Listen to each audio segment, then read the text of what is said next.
Bismillahirrahmanirrahim. Assalamualaikum warahmatullahi wabarakatuh. Oke, izin sebelumnya untuk seluruh rekan-rekan yang dimanapun berada, kami dari kelompok 2 hari ini memenuhi mata kuliah, yakni adalah aplikasi pengelolaan data kuantitatif dan kualitatif. Di sini kami akan mempresentasikan hasil kerja kelompok kami. Sebelum kami masuk ke materi yang akan dibahas, izinkan kami memperkenalkan diri terlebih dahulu. Saya Fikri Setiawan selaku moderator, dan di sebelah saya ada Dita Sapitri, lalu di sebelah Dita ada Lydia, di sebelah Lydia ada Fitri, dan di sebelah Fitri ada Firda Hamdillah, di sebelah Firda ada Ihsan Farizandi, dan paling ujung itu ada Fuad Nur Soleh. Oke, tanpa berpanjang lebar, kami mungkin langsung masuk ke topik pembahasan kami, yakni adalah etika penelitian dan integritas akademik. Studi kasus yang kami bahas pada hari ini adalah kasus seorang mahasiswa PAI sedang menulis skripsi tentang pengaruh pembelajaran Al-Quran hadis terhadap akhlak siswa. Ia memiliki data kuesioner dari 50 siswa, tetapi 20 diantaranya menunjukkan hasil negatif. Agar hipotesisnya diterima, ia hanya menganalisis 30 data yang positif. Yang pertama akan langsung dijelaskan oleh Firda. Untuk Firda, dipersilakan. Berdasarkan kasus di atas, pertanyaannya apakah tindakan mahasiswa tersebut etis? Jawabannya tentu tidak, karena dia telah melanggar prinsip etika penelitian, yang dimana tindakan mahasiswa tersebut yang hanya mendukung hipotesis positif dan mengabaikan hipotesis negatif, yang akan mengakibatkan terjadi pembiasan dalam analisis data. Hal tersebut dianggap telah memanipulasi data atau falsifikasi untuk mencapai hasil yang hanya diinginkan oleh peneliti, bukan berdasarkan fakta yang berada di lapangan. Tindakan mahasiswa tersebut juga dipandang tidak objektif karena menunjukkan ketidakadilan terhadap responden. Dalam penelitian kita tahu bahwa responden itu memiliki hak yang harus dipenuhi oleh peneliti. Nah, salah satunya itu diperlakukan secara adil dan pendapat itu didengar oleh peneliti. Tetapi mahasiswa tersebut melanggar hak dari responden tersebut. Nah, adanya pelanggaran prinsip etika penelitian tidak hanya mempengaruhi hasil penelitian yang akan dihasilkan, tetapi juga mempengaruhi integritas dan kredibilitas peneliti. Oke, itu sedikit penjelasan singkat dari Firda. Kita masuk ke materi kedua, dampak dari hal yang telah dilakukan oleh mahasiswa tersebut, yang akan langsung dijelaskan oleh Dita. Dita, dipersilakan. Dampak untuk dunia pendidikan Islam. Yang pertama, menurunnya kualitas pembelajaran. Hasil data yang tidak valid akan mempengaruhi metode maupun strategi dalam pembelajaran karena tidak sesuai dengan kebutuhan nyata di lapangan. Nah, yang kedua, terhambatnya perkembangan ilmu. Hasil penelitian yang dimanipulasi tidak bisa dijadikan landasan ilmiah, sebab akan menyimpang dari tujuan yang sebenarnya. Yang ketiga, turunnya nilai norma dan spiritual. Seperti yang diajarkan dalam pendidikan agama Islam, kita diajarkan untuk jujur, amanah, tanggung jawab dalam setiap aspek kehidupan. Nah, dalam penelitian pun kita harus menerapkan nilai-nilai tersebut. Nah, yang keempat, dapat menghasilkan distorsi pemahaman yang palsu akibat dari kesimpulan yang keliru, serta dapat menghambat perkembangan teori maupun praktiknya. Dan yang terakhir, hilangnya rasa kepercayaan. Peneliti yang melakukan manipulasi data akan menyebabkan masyarakat ragu untuk kredibilitas hasil peneliti dan membuat masyarakat enggan untuk ikut partisipasi penelitian yang akan datang nantinya.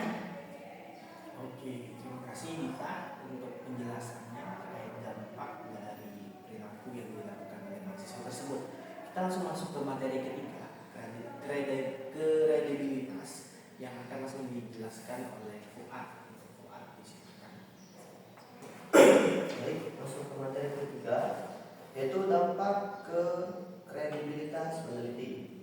Seperti yang sudah kita ketahui pada sebelumnya, yaitu tindakan menghapus atau bahkan mengabaikan data yang tidak sesuai dengan pernyataan atau hipotesis berarti sudah termasuk memanipulasi data. Nah, dampak-dampaknya pada kredibilitas peneliti yaitu ada 3 yang saya ambil, yang dimana yang pertama itu adalah menurunkan kredibilitas peneliti. Nah, peneliti dianggap tidak jujur dan hasil penelitiannya menjadi diragukan. Jika hal ini diketahui, reputasi akademik dan integritas ilmiahnya bisa rusak. Yang kedua, merusak validitas dan reliabilitas penelitian. Nah, hasil penelitian tidak lagi mencerminkan realitas objektif, melainkan hanya rekayasa agar sesuai dengan keinginan peneliti itu sendiri. Nah, yang terakhir, yang ketiga, ialah menghilangkan kepercayaan masyarakat akademik. Nah, jika peneliti tidak dapat membuat pembaca, membuat dosen, membuat penguji skripsi merasakan adanya keterbukaan, merasakan kejelasan dan kejujuran dalam penelitian tersebut, maka mereka tidak akan percaya pada hasil akhir ataupun kesimpulan yang akan dihasilkan dari peneliti. Terima kasih untuk penjelasannya tentang kredibilitas dari seorang penulis skripsi. Kita masuk ke materi keempat. Ya, ini adalah kebijakan pembelajaran di sekolah. Akan dijelaskan oleh Saudari Lydia. Untuk Lydia, silakan. Baik, dalam tindakan pembelajaran di sekolah, terdapat hasil penelitian ini tidak menggambarkan keadaan sebenarnya. Jika hasil penelitian ini palsu menjadikan dasar, maka sekolah bisa membuat kebijakan yang salah. Akibatnya, masalah nyata di sekolah tidak terungkap dan upaya perbaikan pembelajaran menjadi terhambat. Ada beberapa dampak terhadap kebijakan pembelajaran di sekolah. Yang pertama itu adalah kebijakan tidak tepat sasaran. Maksudnya, sekolah tetap pakai cara belajar yang dikira berhasil, padahal sebenarnya itu belum tentu efektif. Yang kedua itu adalah mengabaikan kebutuhan siswa. Maksudnya, ada siswa yang tidak terbantu tapi tidak diperhatikan. Dan yang terakhir itu adalah menurunkan kualitas pendidikan Islam. Maksudnya itu adalah belajar Quran hadis jadi kurang berkembang sesuai kebutuhan siswa. Oke, terima kasih Lydia atas penjelasan singkatnya.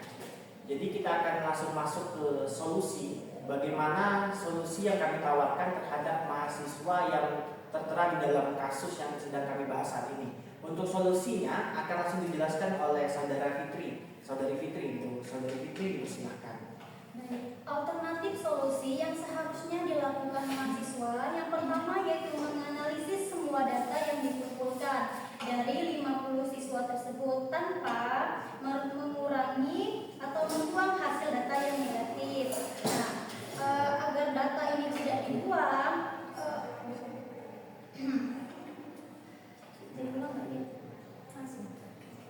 jadi alternatif solusi yang seharusnya dilakukan mahasiswa ini yang pertama tetap menganalisis semua data yang dikumpulkan termasuk dari 50 siswa termasuk data negatif agar mendapatkan gambaran yang utuh dan objektif.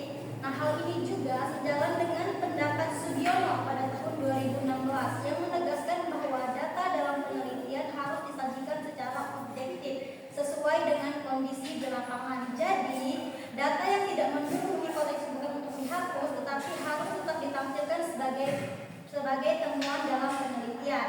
Yang kedua yaitu jika ada data yang kurang valid harus dijelaskan secara transparan dan diolah dengan metode statistik yang benar. Jadi, jika ada data yang tidak sesuai dengan harapan peneliti, peneliti bisa dijelaskan di dalam bagian pembahasan. Dan yang terakhir yaitu menggunakan temuan tersebut untuk mengevaluasi dan mencari solusi apa untuk mendapatkan hasil yang lebih maksimal sesuai dengan kebutuhan siswa di sekolah tersebut. Oke, terima kasih Fitri. Itulah solusi yang kami tawarkan. berdasarkan terhadap kasus yang sedang kami bedah pada saat ini.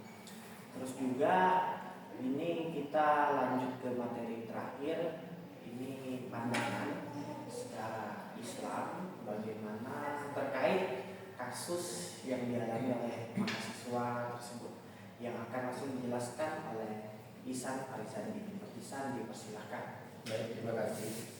Menurut kasus ini, mahasiswa pendidikan agama Islam yang hanya menganalisis data positif agar hipotesisnya diterima menunjukkan bahwa adanya manipulasi data atau ketidakjujuran dalam sebuah penelitian, dan salah satu nilai Islam, hal yang bertentangan dalam dengan sifat prinsip kejujuran dan integritas. Salah satu ayat Al-Quran yang sangat relevan adalah Quran surah Al-Kahfi ayat 49 yang mana berbunyi, A'udzubillahi minasyaitonir rajim. Bismillahirrahmanirrahim. Wa wudi'al kitabu fataral mujrimina mushfiqina mimma fihi wa yaquluna ya waylatana ma lihadzal kitabi la yughadiru saghiratan wala kabiratan illa ahsaha wa wajadu ma amilu hadiran wa la yadlimu rabbuka ahada. Sadaqallahul azim. Yang mana artinya diletakkanlah kitab atau catatan amal pada setiap orang, lalu engkau akan melihat orang yang berdosa merasa ketakutan terhadap apa yang tertulis di dalamnya.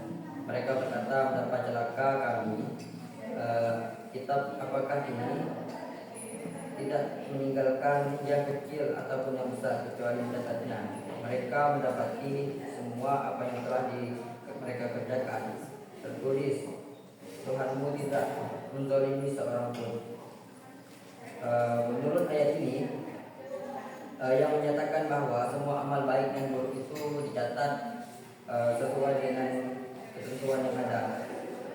Kemudian ayat ini juga mengajarkan pentingnya kita untuk kejujuran dan keutuhan dalam pencatatan ataupun pengolahan data yang telah kita kumpulkan. Kemudian karena setiap amal yang diperhitungkan oleh Allah Subhanahu wa taala itu dengan adil, tanpa diskriminasi terhadap bagian yang dianggap negatif atau tidak menguntungkan. Oke, terima kasih untuk penjelasan sedikit nih dari Ihsan. Jadi kesimpulan pada materi hari ini, kami menyimpulkan bahwasanya tindakan mahasiswa PAI itu tidak dapat dibenarkan karena menganalisis data positif agar hipotesisnya diterima itu adalah suatu pelanggaran etika dalam penelitian, karena termasuk manipulasi data. Manipulasi data itu hal yang kecil lah kalau menurut saya, karena itu datanya dipalsukan berarti kan. Hal ini juga berdampak pada rusaknya kredibilitas mahasiswa itu tersendiri. Menurut kualitas dari perkembangan pendidikan Islam serta lahirnya kebijakan sekolah yang keliru, seharusnya seluruh data baik positif maupun negatif tetap dianalisis secara objektif sebagai bahan evaluasi.